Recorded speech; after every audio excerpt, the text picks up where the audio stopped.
upon my election, it was just announced that small business optimism skyrocketed by 41 points in a single month. That's the highest ever. There's never been anything like that.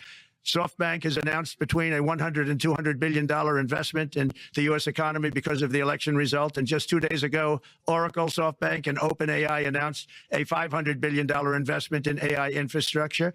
Other companies likewise have announced billions and billions and billions, adding up to trillions of investment in America, in the United States.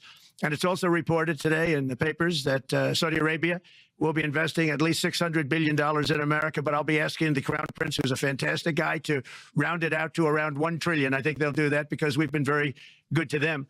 And I'm also going to ask Saudi Arabia and OPEC to bring down the cost of oil. You got to bring it down, which frankly, I'm surprised they didn't do before the election. That didn't show a lot of love by them not doing it. I was a little surprised by that.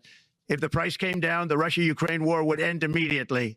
Right now, the price is high enough that that war will continue. You got to bring down the oil price. You got to end that war.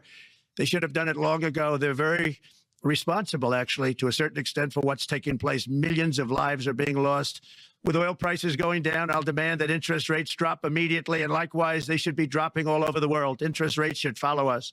All over, the progress that you're seeing is happening because of our historic victory in a recent presidential election, one that has become quite well known throughout the world. I think a lot of things are happening to a lot of countries. They say that there's light shining all over the world since the election, and even countries that we aren't particularly friendly with are happy because they understand what there is a future and how great the future will be. Under our leadership, America is back and open for business. And this week, I'm also taking swift action to stop the invasion at our southern border. They allowed people to come in at levels that nobody's ever seen before. It was ridiculous.